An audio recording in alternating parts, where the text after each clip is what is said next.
America और Iran के बीच लंबे समय से चल रहे तनाव को लेकर राष्ट्रपति डोनाल्ड ट्रंप का हालिया बयान एक नए मोड़ की ओर इशारा करता है। हालांकि उनका हर दिन बदलता रुख, उनके हर दिन बदलते बयान किसी न किसी नई दिशा की ओर इशारा हर बार करते हैं और यही कारण है कि इस युद्ध की इतनी संवेदनशील स्थिति के बीच भी राष्ट्रपति डोनाल्ड ट्रंप के बयान कहीं ना कहीं लोगों के बीच, सोशल मीडिया के बीच हंसी का पात्र बने हुए हैं।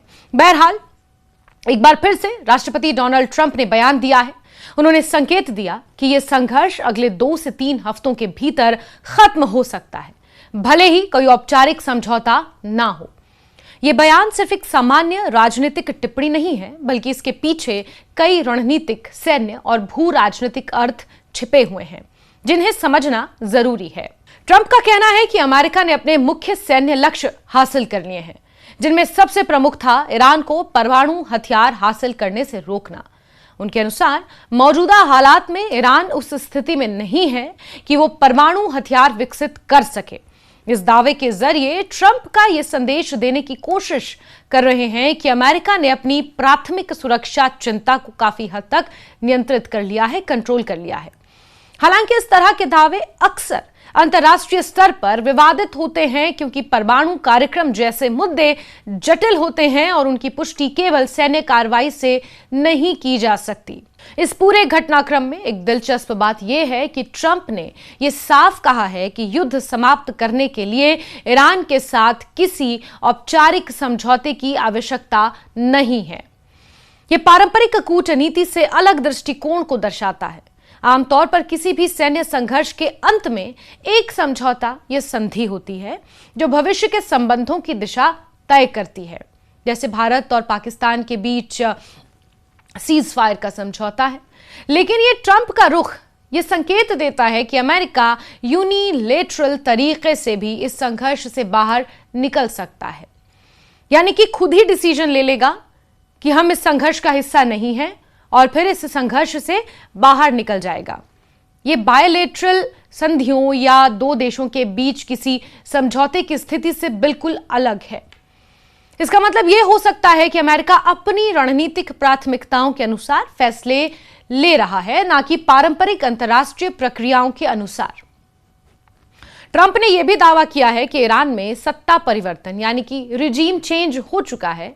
हालांकि उन्होंने यह भी स्पष्ट किया कि यह उनका लक्ष्य नहीं था।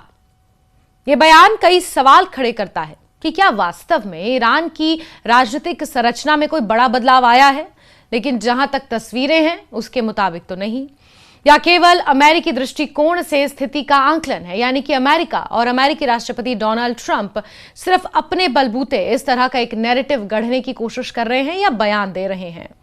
आमतौर पर रिजीम चेंज जैसे शब्द अंतर्राष्ट्रीय राजनीति में बेहद संवेदनशील होते हैं, क्योंकि वो किसी देश की संप्रभुता से जुड़े होते हैं। इस पूरे मुद्दे का एक महत्वपूर्ण पहलू स्ट्रेट ऑफ हॉर्मुज भी है, जो वैश्विक ऊर्जा आपूर्ति के लिए अत्यंत महत्वपूर्ण है। दुनिया के लगभग 20% समुद्री तेल का परिवहन इसी रास्ते से होता है। अब बच्चा इस बात से वाकिफ है। ट्रंप ने इस पर भी बड़ा दावा और बड़ा बयान देते हुए कहा कि अब अमेरिका इस जलमार्ग की सुरक्षा की जिम्मेदारी नहीं उठाएगा, क्योंकि स्ट्रेट ऑफ हॉर्मुज की सुरक्षा के लिए अमेरिका ने जो सहयोग दूसरे देशों से मांगा था, उस तरह का सहयोग अमेरिका को नहीं मिला, नाटो की तरफ से भी नहीं मिला और बहुत सारे अन्य देशों ने भी सीधे तौर पर किसी भी मिलिट्री एक्शन में पड़ने से इनकार कर दिया। विशेष रूप से चीन और फ्रांस जैसे देशों का उल्लेख करते हुए कहा गया कि जो देश इस मार्ग पर निर्भर है उन्हें खुद इसकी सुरक्षा सुनिश्चित करनी चाहिए। लेकिन बड़ी बात यह है कि उनके रिश्ते ईरान के साथ खराब ही नहीं है, तो फिर वो जबरदस्ती अपने रिश्तों को इस तरह क्यों रिस्क में झोंके, या फिर क्यों मिलिट्री एक्शन यहां पर उसका सहारा ले ताकि ईरान के साथ उनके रिश्ते खत्म हो जाएं या और ज्यादा तनावपूर्ण हो जाए और स्ट्रेट ऑफ हॉर्मुज और ज्यादा तनाव का केंद्र बन जाए, जो पहले से ही बहुत ज्यादा है। यह बयान वैश्विक शक्ति संतुलन में बदलाव का संकेत देता है।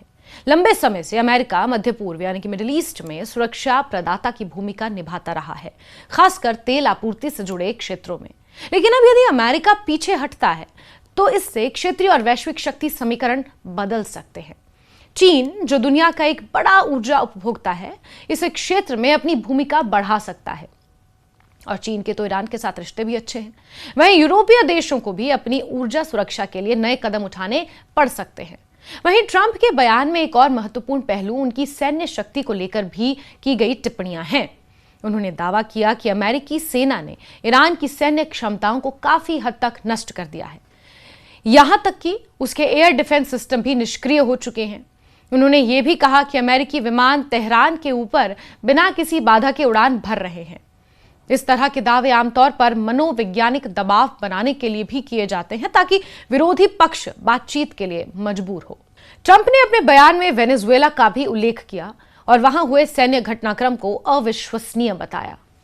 इससे यह संकेत मिलता है कि वो अमेरिकी सैन्य शक्ति को वैश्विक स्तर पर एक निर्णायक ताकत के रूप में प्रस्तुत करना चाहते हैं, लेकिन जो तरीका उन्होंने वेनेजुएला के लिए अपनाया था, वो तरीका ईरान के लिए तो किसी भी तरह से कारगर साबित नहीं हुआ। हालांकि यह अमेरिका की राजनीतिक शैली का हिस्सा भी रहा है, जिसमें वो अक्सर अमेरिका की ताकत और अपने नेतृत्व को जोर देकर प्रस्तुत करते रहे हैं। ईरान द्वारा पश्चिम एशिया में अमेरिकी कंपनियों को दी गई कथित धमकियों पर भी ट्रंप ने प्रतिक्रिया दी। उन्होंने इन धमकियों को खारिज करते हुए कहा कि ईरान ऐसा करने की स्थिति में नहीं है। उनका यह बयान दर्शाता है कि अमेरिका ईरान की वर्तमान क्षमताओं को कम आंक रहा है या कम से कम सार्वजनिक रूप से ऐसा दिखाना चाहता है। इस पूरे घटनाक्रम को व्यापक परिप्रेक्ष्य में, यानी कि एक लार्जर पर्सपेक्टिव में देखें तो ये सिर्फ अमेरिका और ईरान के बीच का मुद्दा अब नहीं रह गया। इसका असर वैश्विक राजनीति, ऊर्जा बाजार और अंतर्राष्ट्रीय सुरक्षा पर भी पड़ रहा है। यदि अमेरिका सच में इस संघर्ष से पीछे हटता है तो इसे एक पावर वैक्यूम पैदा हो जाएगा, जिसे भरने के लिए अन्य शक्तियां आगे आने की कोशिश करेंगी, नए नए पैंतड़े अपनाएंगी। इसके अलावा बिना किसी औपचारिक समझौते के युद्ध समाप्त करना भी भविष्य में नए तनावों को जन्म दे सकता है, क्योंकि बिना स्पष्ट शर्तों और प्रतिबद्धताओं के दोनों पक्षों के बीच अविश्वास बना रह सकता है। यानी कि अगर एक संधि हो जाती है तो आपके पास फिर कई नॉर्म्स होंगी, कई क्लॉज होंगे फॉलो करने के लिए। आप उन्हें तोड़ना नहीं चाहेंगे और जियोपॉलिटिक्स में अपनी फजीहत नहीं करवाना चाहेंगे। लेकिन अगर बिना किसी समझौते के ये जो संघर्ष है ये खत्म हो जाता है तो फिर खतरा हमेशा बना रहेगा, क्योंकि आपके पास कोई ऑब्लिगेशन नहीं होगी, कोई रिस्ट्रिक्शन नहीं होगी। आप जब मन करेगा तब आप उठकर हमला कर सकते हैं। इससे भविष्य में फिर से संघर्ष भड़कने की संभावना बनी रहती है। ट्रंप का बयान उनके अमेरिका फर्स्ट पर्सपेक्टिव को भी दर्शाता है, जिसमें वो अमेरिका के संसाधनों और जिम्मेदारियों को सीमित करने की बात करते हैं। वो ये संदेश देना चाहते हैं कि अमेरिका हर जगह ग्लोबल पुलिसमैन की भूमिका नहीं निभाएगा। हालांकि आलोचक ये भी कहते हैं कि इस तरह का दृष्टिकोण वैश्विक स्थिरता के लिए जोखिम भरा हो सकता है, क्योंकि यदि बड़ी शक्तियां अपनी जिम्मेदारियों से पीछे हटती हैं तो इससे छोटे और कमजोर देशों पर दबाव बढ़ सकता है और क्षेत्रीय संघर्ष बढ़ सकता है। लेकिन यहां पर एक विवादास्पद चीज भी सामने आई है कि विश्लेषक ये मानते तो हैं कि अगर बड़ी शक्तियां अपनी जिम्मेदारी से पीछे हटती हैं तो शायद स्थिति और ज्यादा तनावपूर्ण हो सकती है। लेकिन वही बड़ी शक्तियां अगर पूरे विश्व को, पश्चिम एशिया को, मिडिल ईस्ट को युद्ध की आंख में झोंक दें तो फिर इन बड़ी शक्तियों की जिम्मेदारी पर क्या सवाल नहीं उठना चाहिए। अंततः ट्रंप के इस बयान को केवल एक राजनीतिक घोषणा के रूप में नहीं देखा जा सकता, वो बयान जिसमें वो ये कह रहे हैं कि बहुत जल्दी ईरान से हट जाएंगे, बल्कि इस बयान को एक व्यापक रणनीतिक संकेत के रूप में समझना चाहिए। आने वाले समय में अमेरिका की विदेश नीति मध्य पूर्व की स्थिति और वैश्विक शक्ति संतुलन को प्रभावित कर सकता है।